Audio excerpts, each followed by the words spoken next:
सुरुवात करण्याआधी थोडासा विको ठेवा नॉर्मल. कार्यक्रमाला सुरुवात करण्याआधी त्या ठिकाणी सगळे गायक वादक गुणीजन टाळकरी वारकरी विनेकरी चोपदार भालदार सगळे महाग असणारे पोरं त्या ठिकाणी तुम्हाला वारकऱ्यांना सगळ्याला धन्यवाद देतो. विनेकरी बाबा हेच शिष्टीमले दादा हेच सगळ्यांना धन्यवाद देतो. आणि फक्त एक विनंती करतो, जर जमलं तुम्हाला तर थोड्या वेळ या ठिकाणी बसा येऊन. काय झालंय आता माणसं थोडे कमी येतो, मंडप मोठा आहे. आता इथं कसं झालं माहितीये का शेठजी, इथं सगळं झालं मोठं. विनेकरी मोठे, चोपदार मोठे, मृदंगाचार्य मोठे, गायक मोठे, सगळे झाले मोठे आणि बाबाच आले छोटे बरं का.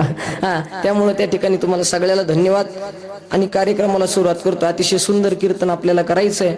अभंगाला सुरुवात करण्याआधी 1-2 मिनिटात सांगतो, माझ्यावर नितांत प्रेम करणारे, एका वडिलाप्रमाणे, एका असणाऱ्या गुरुप्रमाणे, एका असणाऱ्या भावाप्रमाणे आमच्या संपूर्ण वारकरी संप्रदायाच्या प्रत्येक पोरावर अतिशय ज्यांचं प्रेम आहे, अतिशय असणारं प्रेम करणारी व्यक्तिमत्व आमचे अंकुश महाराज आहे. काय मृदंग वाजवला महाराज, जोरदार टाळी झाली पाहिजे गड्या. मृदंग वाजवत असताना आत्ता दादा, मृदंग वाजवत असताना आमच्या अंकुश महाराजाला आत्ता घाम आला.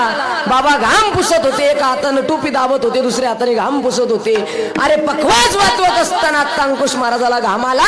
मी अंकुश महाराजाला सांगेल, बाबा घाम आला तुम्हाला, पखवाज वाजवत असताना घाम आल्याच्या नंतर तुम्ही पुसला, पण मृदंग वाजवत असताना आलेला घाम कधी पुसायचा नाही. कारण या शेठजींना सुद्धा कळलं पाहिजे, हा घामाचा पैसा आहे, हा रमाचा नाही. विनोदाचा भाग सोडून द्या. अतिशय सुंदर असणारे कीर्तन तुम्हाला सांगण्याचा प्रयत्न करेल. पण माझी विनंती आहे, कीर्तनाला बसलात ना बरं, काही झोपल्या का काय नाही ना, झोपू बिपू नका, इकडे लक्ष द्या. अभंगाला सुरुवात करतो. फक्त विनंती शेठजी, एवढे मोठे हार तुम्ही घातले, मी हार जास्त वेळ ठेवत नाही, कारण गांधीनीच गेले. म्हणून माझी विनंती आहे की हे हार आमच्या अंकुश महाराजाला एकदा घालताना मला पाहायचंय. आणि जोरदार टाळ्या सगळ्यांनी वाजवा. विठ्ठला विठ्ठल.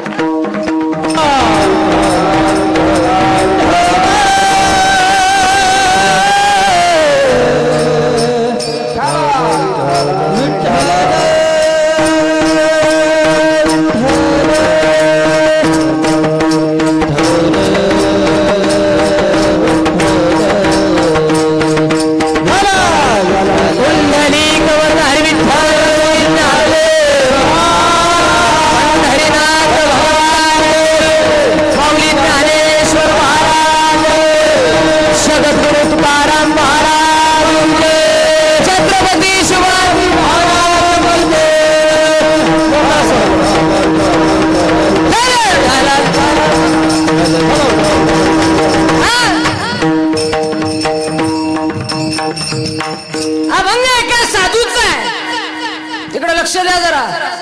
अभंग एका साधूचा आहे, अभंग एका संताचा आहे. आणि श्रीमंत श्री जगद्गुरु तुकोबर या अभंगामध्ये म्हणतात, काय सांगू आता संताचे उपकार. मग तुकोबरायांनी या अभंगामध्ये सांगितलं, मी या अभंगामध्ये म्हणतोय की काय सांगू आता संताचे उपकार आणि मज निरंतर जागविती. तुकोबराय म्हणतात, या संताचे आमच्यावर उपकार आहे, संताचे आमच्यावर उपकार आहे, संताचे उपकार आहे. पण तुकोबरायांना साधकानं प्रश्न केला, तुकाराम महाराज, संत संत संत नेमकी कोणाला म्हणायचं संत? कारण या कलियुगामध्ये भरपूर संत झाले शेठजी. कोणी उठत आहे, नागाला राख लावतोय, भगवे कपडे घालतोय, कुंभमेळ्यात जातोय, आलक निरंजन बाबा बम. कोणी उठत आहे, साधू होतोय. पण नेमकी खरा संत म्हणायचं कुणाला? आता तुमच्या हिंगोली परभणी नांदेड या भागामध्ये बघा, सकाळी सकाळी अंगाला राख लावलेली, भगवे कपडे घातलेले साधू, डुप्लिकेट साधू गावामध्ये येतात. अंगाला अशी राख लावलेली असती, भगवे कपडे घातलेले असते, एवढ्या रुद्राक्षाच्या माळा गळ्यात असतात, सकाळी सकाळी गावात येतात. इतके चॅप्टर असतात बरं का भाऊ, इतके चॅप्टर असतात. ते पुरुषाकडे जात नाही, महिलेकडे जातात. कारण महिला लवकर भोळ्या आहेत, महिला लवकर भुलत आहेत. आणि जातात आणि काय म्हणतात माहित का, मच्छिंद्रनाथ सोपाननाथ बाबा जन्मले उकंड्यात. बरोबर आहे का? येते का? येते का? नाही, तुम्ही पाकिस्तानाचे. सकाळी सकाळी हे ऐका, खरा साधू कोणाला म्हणायचं, खरा संत कोणाला म्हणायचं कळेल. सकाळी सकाळी गावामध्ये येतात आणि अंगाला राख लावलेली असते, भगवे कपडे अंगामध्ये घातलेले असतात आणि सकाळी सकाळी येऊन म्हणतात मच्छिंद्रनाथ सोपाननाथ बाबा जन्मले कन्यात. आणि महिलेच्या जवळ जातात आणि महिलेला म्हणतात बाई तू फार चांगली आहे, बाई तू फार चांगली आहे, तुला सगळ्याच चांगलं वाटतं, तुला गावाचं देराचं भावाचं सुनाचं सगळ्याच चांगलं वाटतं, बाई तू फार चांगली आहे. ती सगळ्या गावाला भांडत असती. तिला म्हणतात बाई तू फार चांगली आहे, तुला सगळ्याच चांगलं वाटतं, देराचं गावाचं भावाचं जावाचं, पण बाई एक गोष्ट खरी सांगतो, आमुष्या पौर्णिमेला काळा कपडा घालू नको, आमुष्या पौर्णिमेला तो ह्या पोटात दुखतो. बाई म्हणती खरंय बाबा, खरंय बाबा, खरंय बाबा, पण एक गोष्ट खरी सांगतो माय, आमुष्या पौर्णिमेला तो ह्या पोटात दुखतो, काळा कपडा घालू नको, तू फार चांगली आहे, तुला सगळ्याचं चांगलं वाटतं, देराचं गावाचं भावाचं जावाचं सगळ्याचं चांगलं वाटतं. आणि बाईला बरं वाटतं. बाई म्हणते बाबा धान्य देऊ, गहू देऊ का पीस देऊ का साडी देऊ, काय काय देऊ. आणि मग ते म्हणतो बाबा कुणाचं घेत नाही, अंगाला राख लावली, आता मडीवरून निघाले, काशीला चालले, बाबा कुणाचं काही घेत नाही. बाईला बरं वाटतं. बाई म्हणते काहीच नाही घेत का, काहीच नाही घेत म्हणे, पण एक गोष्ट खरी सांगतो माय, तू फार चांगली आहे, तुला गावाचं देवाचं भावाचं सगळ्याच चांगलं वाटतं, पण तुझं कुणाला चांगलं व्हावा वाटत. बाई म्हणते खरंय बाबा, एक गोष्ट खरी सांगतो माय, लग्न झाल्यापासून तुझं तुझ्या नवऱ्याचं कसंच जमत नाही. बाई म्हणे मुडदा तसाच आहे बाबा. आणि एक गोष्ट सांगू का, जे खरे साधू असतात ना, जे खरे संत असतात ना, ते जीवनामध्ये कधी सांगत नाही तुमच्या पती पत्नीमध्ये भांडण व्हायचं. उलट संत सांगतात पतिव्रते जैसा भ्रातार प्रमाण आणि तैसा नारायण महापरी. मग मडके महाराज संत कुणाला म्हणायचं, कोण आहे साधू. आज ज्या श्री संत गजानन महाराजांच्या नावानं हा सप्ताह आहे ना, त्या श्री संत गजानन महाराजांना साधू म्हणतात, संत म्हणतात. ऐका कळेल तुम्हाला. गजानन महाराजांचा अवतार झाला आणि गजानन महाराजांचा अवतार झाल्याच्या नंतर उष्ट्या पत्तरवळीवर माझे गजानन महाराज जेवायला बसलेले आहे. साधू कोणाला म्हणतात ऐका जरा. साधू माणसासारखे दिसतात, माणसासारखे वागतात, त्यांनाही हात आहे, त्यांनाही पाय आहे, त्यांनाही तोंड आहे, त्यांनाही नाक आहे, त्यांनाही डोळं आहे, माणसात राहतात पण माणूस नसतात. ही गोष्ट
कमी नको करू दादा. अरे कुणाला म्हणतात संत? श्री संत गजानन महाराजांना संत म्हणतात का? ऐका. अरे उष्ट्या पत्तरवळीवर जेवायला बसल्याच्या नंतर महाराजांना साधू महाराजांच्या जवळ गावातला व्यक्ती येतो आणि महाराजांना सांगतो महाराज अहो का उष्ट्या पत्तरवळीवर जेवताय? उष्ट्या पत्तरवळीवर जेवण्याची काय गरज आहे? आणि माझ्या संत गजानन महाराजांनी सांगावं येड्या हा देहच उष्ट आहे, हा देह उष्ट आहे, उष्टा हे संपूर्ण शरीर उष्ट आहे. त्या जगामध्ये जीवन जगत असताना प्रत्येक माणूस हा उष्टाच आहे. आणि एक सांगू का, ज्यांना प्रत्येक ठिकाणी देव दिसतो ना त्यांना संत असे म्हणतात.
म्हणता संताचे उपकार काय, इकडे लक्ष द्या जरा.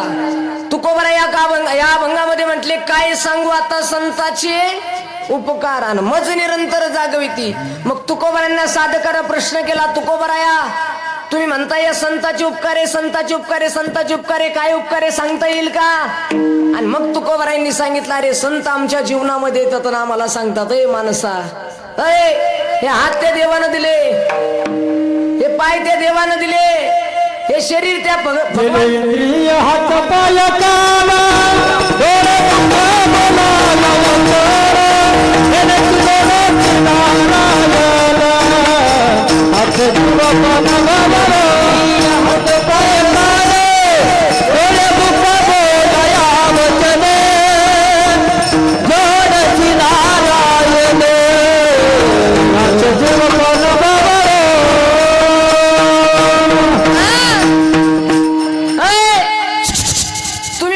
संतांचे उपकार काय, इकडे लक्ष द्या आता कळेल तुम्हाला भंग. तुकोबरायांचे काय उपकार आहेत, ज्ञानोबरायांचे काय उपकार, इकडे लक्ष द्या जरा. ज्ञानोबराय तुकोबराय हे जे संत आहे आमच्या जीवनामध्ये येतात ना मला सांगतात, हे माणसा आई तुकोबराय मला सांगतात, हे माणसा अरे हे शरीर देवानं दिले, हात कशाला दिले, कशाला, बरं वा वा वा कशाला बोला ना, नवऱ्याला भांडताना जशा भांडतात तशा बोला. शबाश. हात टाळी वाजवायला, मुखानं भजन करायला, पायानं. आता इथं लक्ष द्या, संताचं द्या सोडून, पण आजी खरं सांगा, ए महिला मंडळ बोला, इकडे लक्ष द्या, हात इमानदारीने सांगा, ए इकडे बघा, इकडे बघा, आई इकडे बघा. हा नाही बोलल्या तर तुम्हाला शेजारची शपथ आहे. इकडे बघा, हात कोणी दिले हो, बोला हात कोणी दिले, शबाश. पाय चष्म्यावाल्या आजी खरं सांगा, हे कान कोणी दिले हो, आता मला खरं सांगा चष्म्यावाल्या आजी, देवन जर कान दिले नसते तर चष्म्याच्या दांड्या कुठं ठेवल्या असत्या, बरोबर. मला सांगा, देवानं हे शरीर दिलं, मग कशासाठी दिलं,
भजना गोमटा. आता ऐका, तुकोबरायांनी काय केलं इकडे लक्ष द्या. तुकोबरायांनी आमच्या जीवनामध्ये इंटरफेअर केला. काय इंटरफेअर केला? तुकोबराय आमच्या जीवनामध्ये आले आणि तुकोबरायांनी झोपलेल्या हिंगोलीतल्या माणसाला सांगितलं, अरे उठा, अरे काय संसार संसार करता, अरे संसारात दुःख आहे. आता ऐका काय सांगू, आता संताचे उपकरण मज निरंतर जागविती. संत आम्हाला कशा रूपाने जागवतात तिकडे लक्ष द्या. जीवनामध्ये जगत असताना प्रत्येकानं प्रत्येकाला जागवलं पाहिजे बरं का भाऊ. प्रत्येकानं एखादा माणूस आहे तुमचा मित्र एखादा, आणि जर चुकीच्या वळणाला लागला, दारू प्यायला लागला, तर आपण त्याला सांगितलं पाहिजे, दारू पिऊ कारण संसाराची राख होते. दारू गांजा मत पिऊ यारो, अक्कल गुम हो जाती है, खुद का पैसा जाता है और मुंह में मिट्टी आती है. ए दादा, दारू पिऊ नये. आपण जागवलं पाहिजे. आता जागवण्याचे बरेच प्रकार आहेत बर का. प्रत्येकानं प्रत्येकाला जागवलं पाहिजे. एखादा माणूस चुकीचं काम करतोय, आपण त्याला सांगितलं पाहिजे बाबा परमार्थ कर, चुकीचं काम करू नको. एखादा मांसाहार करतोय, आपण त्याला सांगितलं पाहिजे गळ्यामध्ये पवित्र तुळशीची माळ घाल, गजानन महाराज शेगावला जाऊन दर्शन घेऊन ये, पांडुरंगाचं भजन कर. जागवलं पाहिजे. तुकोबरायांनी संतांनी कसं जागवलं बघा.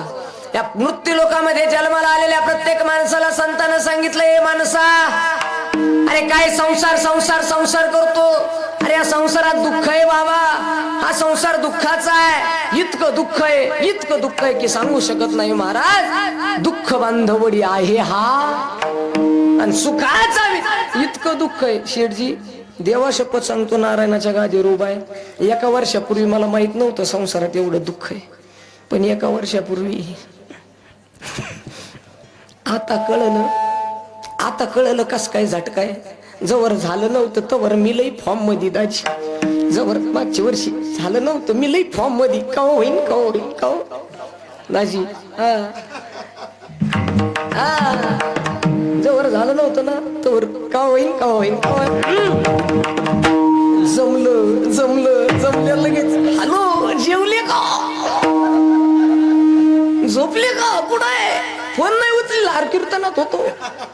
आणि आता झालं तर गेला का मेला का, लय अवघड आहे. आता तुमचं तर मला माहित नाही महिला मंडळ, पण एवढं दुःख आहे महाराज. आता मी खोटं बोलत नाही, इथून सांगतो शेठजी, डॉक्टर साहेब इतकं बेकार आहे. काल कीर्तनाला निघायचं होतं, माझं कालचं कीर्तन संभाजीनगरला होतं दाजी.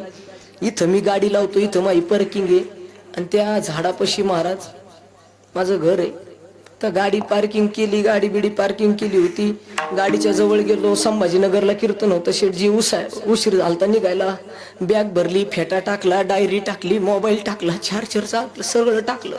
गाडी जवळ गेलो, गाडी पुसली बिशली, सगळी बॅग गाडी टाकली, गाडी स्टार्ट मारली. आता बास निघणार, बायकोला सांगून आलो तो चाललो बर का.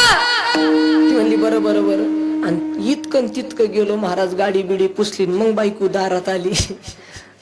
कुठं लई आता ज्याच झालं ते दाजी, आता तुम्हाला नाही अंदाज अजून, पण ज्याचं झालं त्याला पर बायको दारात. आणि कुठं आज खेळ आम्ही काय गोट्या खेळतो काही, लई बेकार आहे महाराज. काय असं लई, मी म्हणलं काय महाराज, अरे काय मला काल आजी काल बायको, अरे काय पाहिजे, अरे काय लांब जायचं, उशीर झाला. असा राग आला महाराज. बरं काही मी लय रागीट गडी महाराज, दिसतो बारीक लय बर का भाऊ, लय रागीट आहे महाराज. मी भेट नाही कोण, काय संबंध भ्यायचं मग, अजिबात भेट नाही शेठजी. आपण कोणाला भांडणं झाली का पळून जातो, त्याला काय महाराज पुढे मार खाता, आपलं काय आळ का मार नाही नाही म्हणलं काय रे महाराज. दाजी असा राग आला, तिने असे बोट करून बोलिलं. तिच्या जवळ गेलो, ताड ताड ताड ताड ताड ताड ताड. काय लांब जायचं म्हणलं, उशीर झाला म्हणलं, 15 बुडते ते आपलं कीर्तन बुडत. काय काम आहे, काय नाही म्हणे 1 वर्ष झालं आपल्या लग्नाला. म्हणलं बरं बरं बरं, ते लग्नाचा वाढदिवस आणि सरी का काय नाही का त्याला म्हणते ते तेच ते. म्हणलं ते का नाही म्हणे. म्हणलं मग कशाला बोलवलं, काय नाही म्हणे 1 वर्ष झालं, याच्यातला दम हाई का गेला बघत होते. हा काय मायला मग इतका राग आला दाजी. तिला म्हणलं थोबाड फोडून टाकीन. ती म्हणे तुम्ही मला हाणूच शकत नाही. मी म्हणलं कस काय. ती म्हणली मी मुख्यमंत्रीची बहीण. हा अवघड झालं महाराज. पण ऐका ना, एवढं संसारात दुःख आहे, इतकं बेकार आहे महाराज. आता तुमचं कसं काय शेठजी, लई बेकार आहे. असंच मी एका कीर्तनात म्हणलं, कोणी कोणाचे नाही कुणाचे, आणि तुझे नव्हे रे. अंतिम जासी एकल्या प्राण्या एका बाईला इतकं वाईट वाटलं आणि ती मला कीर्तनात उठली. कीर्तनात म्हणले मडके महाराज काही सांगतो का मला आजी बाई. मी म्हटलं काय झालं. काय म्हणे मडके महाराज तुम्ही म्हटले कोणी कोणाचं नाही, बायकोचं नवऱ्यावर प्रेम नाही, नवरा बायकोचा नाही, काही सांगता का म्हणे साप खोट आहे. मी म्हणलं कसं काय. ते म्हणले कीर्तन झाल्यावर माझ्या घरी चला मी सांगते. म्हणलं ठीक आहे. कीर्तन संपलं महाराज गेलो ना मी घरी गेल्याच्या नंतर महाराज तिचा बिचारा नवरा दमला होता, झोपला होता. गेल्या गेल्या ती म्हणली उठा. ती बिचारा गरीब होत, उठून बसलं. म्हणलं काय. हे मडके महाराज कीर्तनात म्हणलं कोणाचं कोणी नाही, नाही कुणाचे कुणी, तुमचं प्रेम नाही काही नाही म्हणे, सगळं खोट आहे. खरं सांगा म्हणे तुमचं माझ्यावर प्रेम आहे का नाही. बायको नवऱ्याला बायको म्हणली नवऱ्याला सांगा तुमचं माझ्यावर प्रेम आहे का. ते गरीब होत. ते म्हणलं अगं इतकं प्रेम आहे, इतकं प्रेम आहे की सांगू शकत नाही. ती म्हणली नाही सांगा. अरे नाही ना सांगू शकत. ती म्हणली खरं सांगा तुमचं माझ्यावर किती प्रेम आहे. ते म्हणलं अगं इतकं प्रेम आहे की मी सांगूच शकत नाही. आता तिने गप्प माराव का नाही. मी म्हणलं येऊ का ताई. नाही थांबा म्हणे खरं खोटं करायचं. तिने पुन्हा तो धडाका धरला. बाय एक लावलं का एकच धरीत सांगा म्हणे किती प्रेम आहे. ते म्हणलं अगं इतकं प्रेम आहे सांगू शकत नाही. तिने नीट माराव का नाही. ती म्हणती का हो मी जर उद्या मेले तर तुम्ही काय करता. तो म्हणला तू जर मेली तर मी येडा होईन. काय होईल. येडा होईन म्हणे तू जर मेली तर मी येडा होईन. तिला लईच बरं वाटलं. बघा हो मडके महाराज म्हणे मी जर मेले तर मानावर येडे होईल. मी म्हणलं आता त्याला विचार बरं येडा झाल्यावर दुसरं लग्न बिग्न तर नाही करणार ना. ती म्हणली का हो मी जर मेले तर तुम्ही येडे होता. ते म्हणलं तू जर मेले तर मी येडा होईल. आणि मग येडे झाले तर दुसरी बायको बिको तर नाही करणार ना. ते म्हणलं येड्याचा काही नियम असतोय. येडे लई डेंजर आहे तुम्हाला. जे येडे हर तुम्ही यांचं फक्त आडनाव येडे हे ध्यान वाटतो. विठ्ठल येड्याचा नाद नाही करायचा महाराज बरं का दाजी. हो डॉक्टर साहेब येडे लई डेंजर. एक डॉक्टर होते आमच्या तिथं शेजारी राहायला. आमच्या शेजारच्या येड्याने डॉक्टरला फोन लावले. हॅलो डॉक्टर आहे का. डॉक्टर म्हणले बोला काय दुखत. ते म्हणे दुखत नाही कापूस आहे का. डॉक्टर म्हणले आई घाला म्हणे खिशात. काय संबंध आहे का. डॉक्टर म्हणला ठेव फोन. डॉक्टरने कट केला. पुन्हा हॅलो डॉक्टर कापूस आहे का. डॉक्टर म्हणे हाई घाला खिशात. असा राग आला डॉक्टरला. पुन्हा हॅलो कापूस आहे घाला खिशात. चौथ्या बारीनं फोन आला डॉक्टर. ते म्हणलं हॅलो डॉक्टर कापूस आहे का. डॉक्टर म्हणले नाहीये काढा म्हणे खिशातून. नाही बेकार येड्याचा नादच नाही करायचा महाराज. इकडे लक्ष द्या. आता इकडे माझं भाव लक्षात येईल तुमच्या. ऐका संसारामध्ये एवढं दुःख आहे आजी एवढं बेकार आहे. आता जाऊ द्या झाकली मूठ 1.25 लाखाची. तुम्हाला वाटत असेल आमचं बरं आहे आणि आम्हाला वाटतं काहीच नाही. मला तुम्हाला वाटतं काय दाजीने एवढा पाकवा वाजवला दाजीच बरं असेल. त्यांचं तर लय अवघड आहे. सांगू काय नको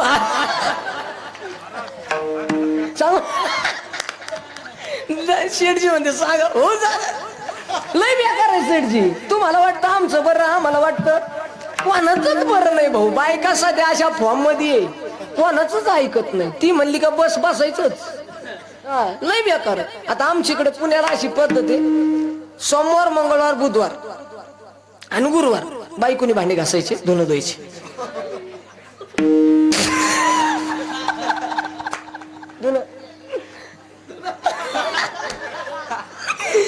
आता मी काही बोललोच नाही पुढचं अजून. समजणे वाले को सोमवार मंगळवार बुधवार आणि कोणी घासायचे आणि पुढचे नाही बरं. तुमच्याकडे आहे का नाही. सवय लावा सवय लावा. लय बेकार आहे. एक दिवस असं झालं कीर्तनाला उशीर झाला. सोमवार मंगळ हे संसारातलं दुःख कळेल तुम्हाला. संतांचे उपकार कळतील. इकडे लक्ष द्या. सोमवार मंगळवार बुधवार गुरुवार झाला आणि शुक्रवारी मला कीर्तन आलं. कीर्तनाला निघता मी कीर्तनाला गाडीत बसणार तेवढ्यात बाईक म्हणले इकडे म्हणजे आपलं इकडे या इकडे या. काय भांडे काय तुमचा एवढं बेकार नाही आमचं. इकडे लक्ष द्या. बायक म्हणले आज शुक्रवार आहे भांडे कसा. मी म्हणलं गप्प रोज तुझंच ऐकायचं तुझं ऐकायचं काय संबंध आहे रे म्हणलं. अजिबात नाही म्हणलं का बस ती म्हणे महाराज इज्जतीत सांगते आधी भांडे, ए आधी भांडे. मला वाटलं आता दिवस आपलाचे, लय वळवळ करावं तर जमणार नाही. ती बचत गटाचे अध्यक्ष झाल्यापासून मग ऐकाय ना. मी म्हणलं कर ना ऍडजस्ट.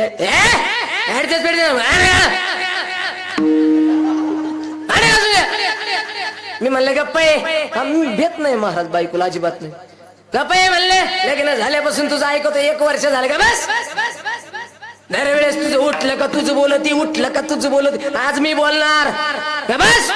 नाशिक महाराज दाजी आधी भांडे का गप्प म्हणले. उठलं का तुझं ऐकतो, उठलं का तुझं ऐकतो का बस. महाराज आधी भांडे घास. गप्प आधी मी धुणार मग भांडे घास. महाराज कोणाच नाही दादा. आता शेठजी राहिलं म्हणून सांगतो लई बेकार, लई देवा शपथ बेकार. महाराज आता किती गोड चाल म्हणली महाराजांनी. आता किती नामदेव महाराजांनी किती गोड चाल म्हणली. आता चाल म्हणून फक्त घरी जाऊ दे बायकोला सांगू दे. अशी चाल म्हटली, अशी चाल म्हटली. ती म्हणती अशी चाल म्हणती बाई हा काय. आता नाही आता येईन इतकी गोड चाल म्हणली तुम्ही टाळ्या वाजवल्या. हे फक्त घरी जाऊन द्या बायकोला म्हणते अशी चाल म्हणली, अशी चाल म्हणली 1 नंबर. बायको म्हणते गप्प माहिती तू किती चालीच आहे. बायका लय बोला त्या. आता पकवायची काय कमी झापी ती सांगू काय. त्या दिवशी मी यांना आणायला गेलो, माझं कीर्तन होतं. दाजीला म्हणलं चला वाजायला. गाडी यांच्या दारात लावली. गाडी दारात लावल्या यांच्या घरातून परतीचा धाड परतीचा आवाज आला. मला बरं वाटलं, म्हणलं चलू रे. आणि हात यांची बांधणं लागली होती. हे म्हणले असा पकवाज वाजवला. ती म्हणली का लय नको थापा हाणू. नाही नाव्याची बायको तर अशी बोलती बाई. नाव्याची बायको तर नाव्याला म्हणती बाई तू आता मग केसानी गळा कापला रे मुडद्या. पण एक सांगू का एवढा संसार दुःखाचा आहे. ऐका जरा एवढा संसार दुःखाचा आहे. पण एवढा दुःखाचा असणारा संसार सुद्धा माणूस अतिशय इमानदारीने करतो. अरे देवानं शरीर दिलंय, देवानं हात दिले, देवानं पाय दिले, देवानं हे संपूर्ण असणारं शरीर दिलं. पण देवानं दिलेलं शरीर या माणसानं संसारात झिजवलं. 365 दिवस आहेत वर्षाला. ऐका जरा हिंगोलीकर, अरे 365 दिवस आहेत वर्षाला. त्या 365 दिवसात 8 दिवस सप्ताह आहे गजानन महाराजाच्या धर्म मंडपामध्ये. 8 दिवस सप्ताह करतात हे सगळे गावातले माणसं मिळून, हे सगळे असणारी सप्ताह कमिटी मिळून 8 दिवस सप्ताह करतात. पण 365 दिवसातले 8 दिवस सुद्धा तुम्ही धर्म मंडपात येत नाही. ही शोकांतिका आहे, ही शोकांतिका आहे. आणि एक सांगू का, हे संतांनी आम्हाला सांगितलं माणसा देवानं दिलेलं शरीर आहे. आता 3 महिन्यापूर्वी त्या पुण्यामध्ये संचिती नावाचं हॉस्पिटल आहे. संचिती नावाचं, त्या संचिती नावाच्या हॉस्पिटलमध्ये एक 80 वर्षाचं म्हातारा ऍडमिट केलं. आणि 80 वर्षाच्या म्हाताऱ्याला ऍडमिट केल्याच्या नंतर त्या ठिकाणी डॉक्टरने त्याला सांगितलं. डॉक्टर म्हणतात बाबा तुम्हाला ब्रेन ट्युमर नावाचा आजार झालेला आहे. तुमचा मेंदू काढावा लागेल. 8 दिवस तुमचा मेंदू काचीमध्ये ठेवावा लागेल. आणि 8व्या दिवशी तुमचं ऑपरेशन झाल्याच्या नंतर पुन्हा तुमचा मेंदू फिट करण्यात येईल. फार खर्च होईल. म्हाताऱ्याने सांगितलं डॉक्टर लागेल तेवढे पैसे द्यायला मी तयार आहे. काय पैसे लागतील ते घ्या, पण मला नीट करा. डॉक्टरने पेशंटला झोपवलं. त्याच्या असणाऱ्या मेंदीवर शस्त्रक्रिया चालू झाली. ऐका रे मायबाप, जे धर्म मंडपात येतात देवानं दिलेलं शरीर त्या संताचे उपकार करतील. ऐका, म्हाताऱ्याला झोपवलं गेलं. आता 3 महिन्यापूर्वी पुण्यामध्ये घडलेली घटना आहे. संचिती हॉस्पिटल आहे पुण्यातलं सगळ्यात VIP हॉस्पिटल आहे. तिथं फक्त पेशंट आत गेलं का 5 लाख रुपये भरावे लागतात. म्हाताऱ्याला ऍडमिट केलं. म्हाताऱ्यावर शस्त्रक्रिया चालू झाली. म्हाताऱ्याचा मेंदू त्या ठिकाणी काढला गेला. 72 टाक्याचं ऑपरेशन झालं. मेंदू काढून काचीमध्ये ठेवला. 8 दिवस त्याच्यावर शस्त्रक्रिया झाली. आणि ब्रेन ट्युमर असणारा अतिशय जर्जर असणारा आजार त्यानं नीट केला. आणि 9व्या दिवशी त्या म्हाताऱ्याला त्या ठिकाणी कोमातून बाहेर काढलं. मोजून 12 दिवसाने म्हातारं त्या ठिकाणी शुद्धीवर आलं. आणि शुद्धीवर आल्याच्या नंतर म्हातारं बोलत होतं डॉक्टर साहेब तुम्ही मला वाचवल्याबद्दल मी तुमचा आभारी आहे. आणि डॉक्टरने सांगितलं बाबा तुम्ही आता ठणठणीत आहे, तुम्ही आता बरे आहेत. आणि आता बिल बिल बिल बिल किती झालं सांगू. आणि डॉक्टर समोर आला आणि डॉक्टर सांगायला लागला बाबा तुमचा ब्रेन ट्युमर असणारा आजार आज नीट झालेला आहे आणि तुम्हाला 25 लाख रुपये खर्च आलेला आहे. म्हातारं रडायला लागलं. रडणारं म्हातारं धाय मोकलून रडायला लागलं. आणि रडणारं म्हातारं डॉक्टरनं पाहिलं. डॉक्टर सांगतात बाबा पैसे नाहीत म्हणून रडता का. नसतील पैसे नका देऊ, नसतील पैसे नका देऊ, पण माझ्या दवाखान्याच्या समोर रडू नका, जा निघून. आणि म्हाताऱ्याने सांगितलं ए डॉक्टर अरे मगरपट्ट्यामध्ये माझे 60 ते 70 फ्लॅट आहे. एका फ्लॅटची किंमत 1 कोटी रुपये, अब्जाधीश आहे मी. मग का रडता. पैसे नाहीत म्हणून रडत नाही, मग का रडता.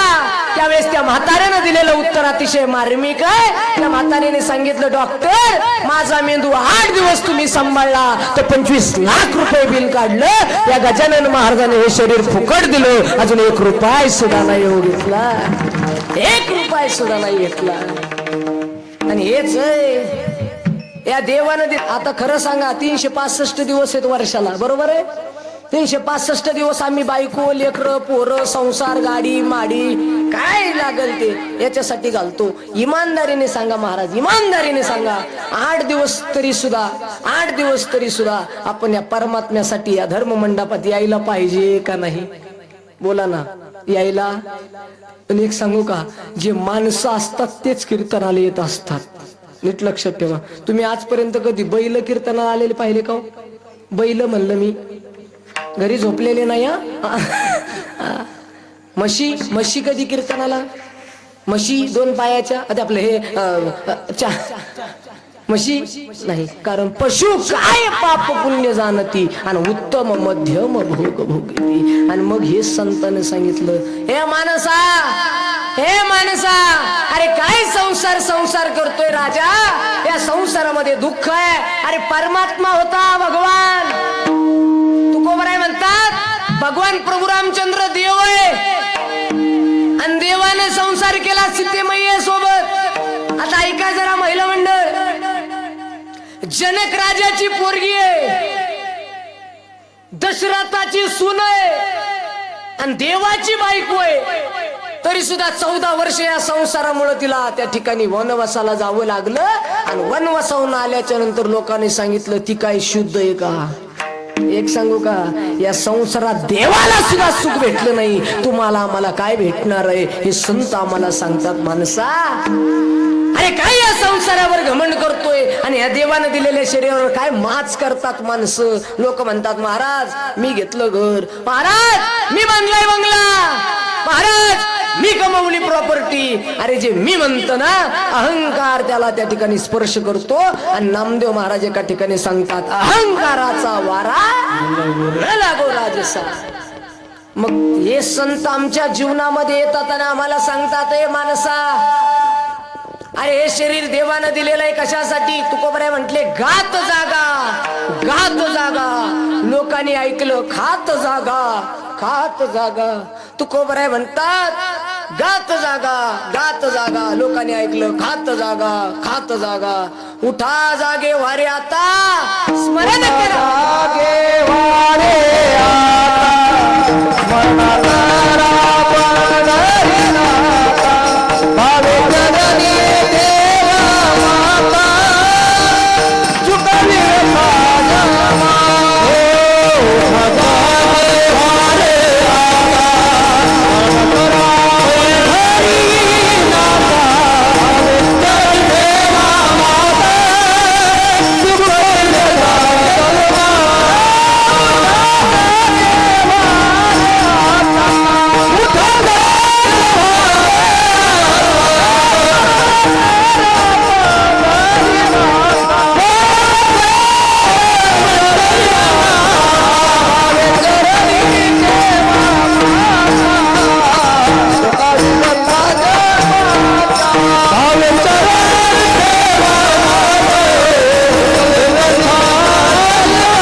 चरणी ठेवा माता चुकवा व्यथा जन्माच्या. या संतांनी आमच्या जीवनामध्ये येऊन आम्हाला सावध केलं आणि जाग केलं. काशातून जाग केलं तर या माणसाला सांगितलं, हे माणसा, अरे क्षणभंगूर हा नरदेह आहे आणि या नरदेहावर काय घमंड करतो. कारण घडी घडी काळ वाट याची पाहे. अरे हा जाणार आहे, हा पाचीचा उसना आणलेला आहे. उसना देह हा पाचाचा आलेला उचला, देह हा पाचाचा आलेला उचला, देह हा पाचाचा आलेला उचला,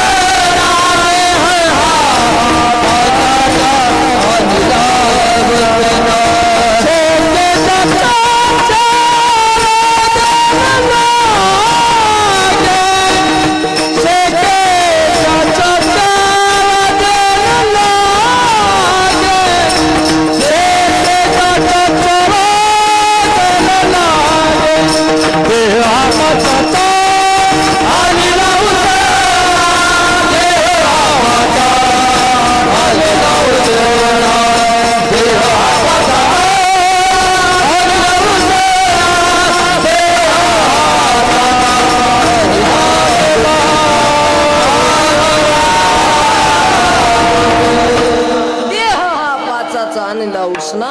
आता ऐका, तुकोबरायांनी आम्हाला जाग कसं केलं इकडे लक्ष द्या.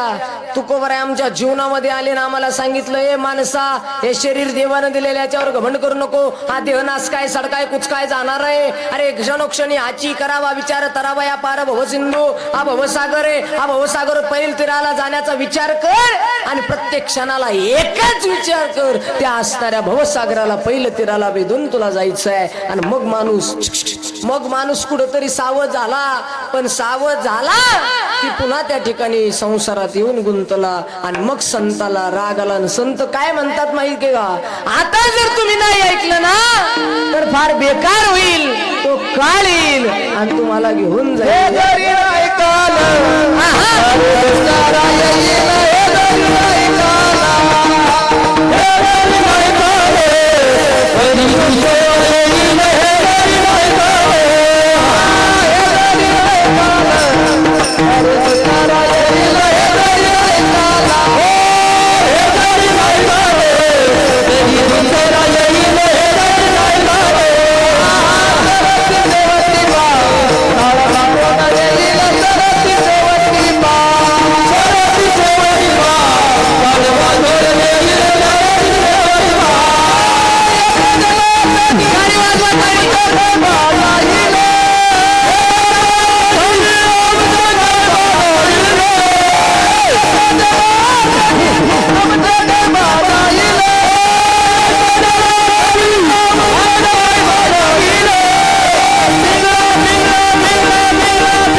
बसा बसा बसा बसा. वा वा वा वा वा. विठ्ठला विठ्ठला.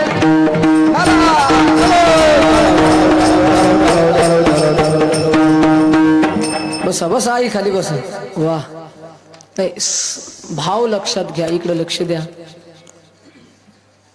माझ्या असणाऱ्या पांडुरंगाच्या समोर भगवान पंढरीश पांडुरंग परमात्म्याच्या उच्चार जर अंतकरणापासून झाला तर नक्की देव अंगामध्ये संचार करतो, हे 100% खरं आहे. विठ्ठल विठ्ठल.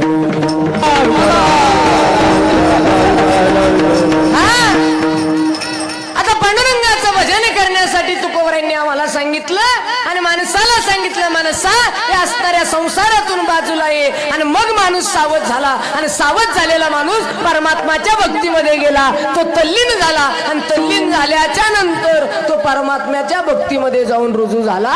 म्हणून माणसाला तुकोबरायांनी प्रत्येक क्षणाला सावध केलं आणि जाग केलं. म्हणून तुकोबरायांना म्हणावं लागलं, या संताचे आमच्यावर उपकार.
आता इकडे लक्ष द्या. या संताचे उपकार कळाले. संत तुकाराम महाराजांचे उपकार काय, आमच्या जीवनामध्ये येऊन आम्हाला त्या ठिकाणी त्यांनी सावध केलं. आता इकडे लक्ष द्या. आई इकडे लक्ष द्या. 1 मिनिट इकडे बघा. भाऊ लक्षात येईल तुमच्या. अजून एका संताचे उपकार सांगतो, कळेल तुम्हाला. आई ऐका बरं का. ज्या पवित्र माऊली ज्ञानोबरायांच्या अलंकापूर नगरामधून आलोय ना, त्या माऊली ज्ञानोबरायांना सुद्धा संत म्हणतात गड्या. त्या संताचे सुद्धा आमच्यावर उपकार आहे. ऐका जरा. श्री संत ज्ञानोबरायांच्या जीवनामध्ये माऊली ज्ञानोबरायांनी असणाऱ्या जगावर एवढा उपकार केला की ज्ञानोबरायांचा उपकार या जगात आजपर्यंत कुणाला कधी सांगताच आला नाही. काही उपकार आहे. अरे ज्ञानोबरायांचं वय 16 वर्षाचं आहे. आणि 16 वर्षाचं वय असणारा माऊली ज्ञानोबरायांनी ज्ञानेश्वरी सारखा महान ग्रंथ सांगायला सुरुवात केली. ज्ञानोबरायांचा ग्रंथ सांगत असताना त्या ठिकाणी महावैष्णव माऊली ज्ञानोबरायांची माय गेली होती, ज्ञानोबरायांचा बाप गेला होता. आता मायबाप गेल्याच्या नंतर 4 भावंडाचं असणारं ओझ ज्ञानोबरायांच्या असणाऱ्या माथी आलं होतं. आता निवृत्तीनाथ त्या ठिकाणी निघून गेले होते. आता सोपान काका, मुक्ताबाई आणि ज्ञानोबराय राहिले होते. ऐका बरं का आई, लक्षात येईल तुमच्या या संताचा आमच्यावर काय उपकार आहे आणि अभंग कुणासाठी. ऐका, अरे जगाच्या पाठीवर अनेक संत झाले, पण संताचे उपकार आजपर्यंत कधी कुणाला सांगता आले नाही. ऐका, इकडे लक्ष द्या. महावैष्णव माऊली ज्ञानोबरायांचा बाप गेला, ज्ञानोबरायांची माय गेली आणि ज्ञानोबरायांचे मायबाप गेल्याच्या नंतर महावैष्णव माऊली ज्ञानोबरायांचं वय 16-17 वर्षाचं आहे. 16-17 वर्षाचं वय असणाऱ्या महावैष्णव माऊली ज्ञानोबरायांनी गावाच्या बाहेर समाजानं काढलं बरं का नामदेव महाराज. आणि समाजानं ज्ञानोबरायांना गावाच्या बाहेर काढल्याच्या नंतर महाराज त्या असणाऱ्या आळंदीच्या बाहेर 1.5 किलोमीटर सिद्धबेट नावाचं त्या ठिकाणी ठिकाण आहे. त्या सिद्ध बेटावर त्या ठिकाणी माऊली ज्ञानोबरायांना काढून दिलं आणि काढून दिल्याच्या नंतर महावैष्णव माऊली ज्ञानोबरायांनी 9,000 ओव्यांची ज्ञानेश्वरी तयार केलेली आहे.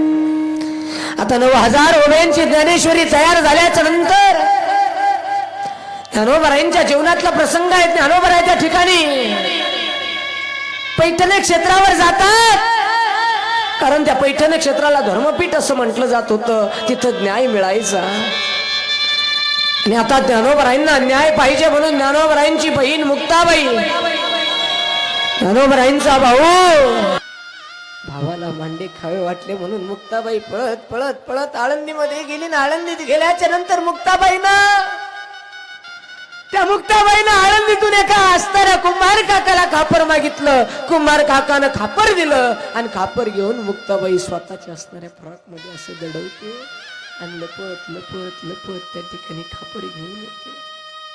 आता ज्ञानोबरायांना लोकांनी मारलं होतं, ज्ञानोबरायांना लोकांनी त्रास दिला होता, ज्ञानोबरायांना गावाच्या बाहेर काढलं होतं, ज्ञानोबरायांच्या आई बापाला देहांत प्रायश्चित्त घ्यायला लावलं होतं, पण ज्ञानोबरायांना कधी राग आला नाही. पण मुक्ताबाईला म्हणजे स्वतःच्या बहिणीला मारलं म्हणून मुक्ताबाईच्या डोळ्यातलं पाणी ज्ञानोबरायांनी पाहिलं. ज्ञानोबरायांना राग आला आणि ज्ञानोबरायांना राग आल्याच्या नंतर ज्ञानोबराय देवाला म्हणतात, देवा आम्ही तुझी भक्ती करतो, आम्ही तुमचं ध्यान वैराग्य या समाजाला देतोय, आम्ही स्वतःच त्या ठिकाणी देह जाळतोय आणि अखंड तुमचं नामस्मरण करतोय, पण तरी सुद्धा हा समाज माझ्या बहिणीला मारतोय. म्हणून ज्ञानोबरायांना जीवनामध्ये एकदा राग आला आणि ज्ञानोबरायांनी ताटी लावली आणि ताटी लावल्याच्या नंतर